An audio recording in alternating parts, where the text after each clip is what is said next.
So, what do I do on my days off when I'm not teaching the ukulele, or I'm not playing at a wedding function, or I'm not performing to residents in care homes?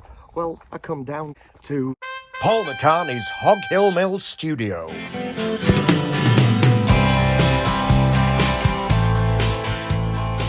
This is a 250-mile journey, and let's see if it's worth it.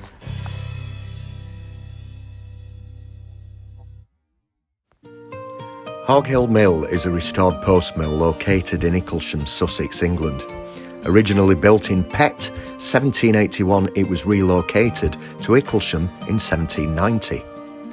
The mill was operated by wind power until 1920, when it was shut down due to a weakened weather beam. In 1951, Hog Hill Mill was used as one of the locations for the film The Quiet Woman.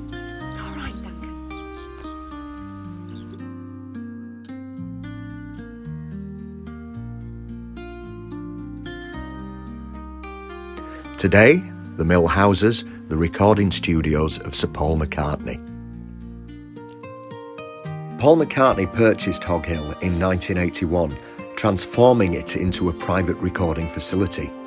The decision came after he faced escalating studio costs during the early 80s while working on Tug of War and Pipes of Peace, realising it would be more economical to own his own studio. The conversion was completed and Hog Hill Studios became operational by May 1985. So here I am, just outside Paul McCartney's Hog Hill Mill studio in Icklesham. As you can see, there's a private property sign on the gate, so I don't want to encroach any further. But if you can just see, just behind me there, just where I'm pointing, that is the part of the old windmill, one of very few left in the country. This is Windmill Lane, which just runs adjacent to Hog Hill Mill studio. As you can see just behind me, there it is. And I believe there is a public footpath. Now this is the really bizarre thing, that you can actually, by the looks of it, walk in the field just next to the studio. So we're going to have a look. Obviously I'm not trespassing, this is a public footpath, so I'm not doing anything that I shouldn't be doing. So let's go and have a look. And here we are. So, public footpath. Just leading up to Hog Hill Mill studio. It's amazing to think that back in 1994 and 1995 that the remaining Beatles, George, Paul and Ringo, will have been just in that building behind me. You could have probably walked past when they were recording Free as a Bird and Real Love. It's absolutely nuts to think that. Beautiful.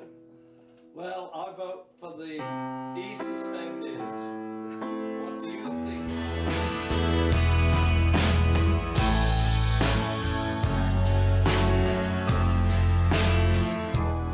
Also, it's pretty nuts to think that Paul McCartney probably still uses this studio to this day in 2025.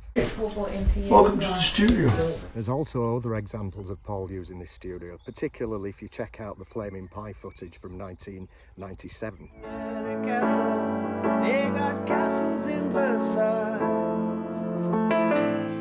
And it would be remiss of me not to mention the 1995 abandoned studio sessions for the song Now and Then, the final Beatles single, which was completed and released in 2023.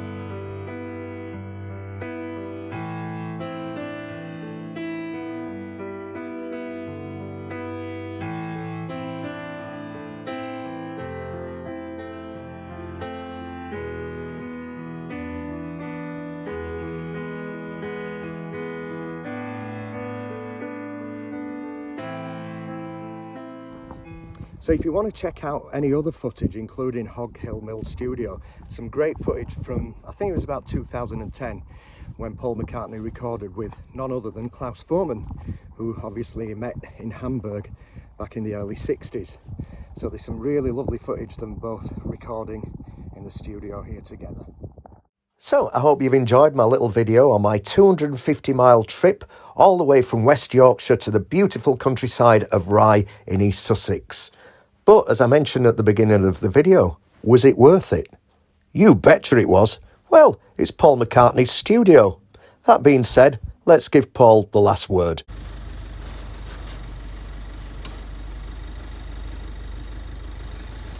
I thought I told you lot to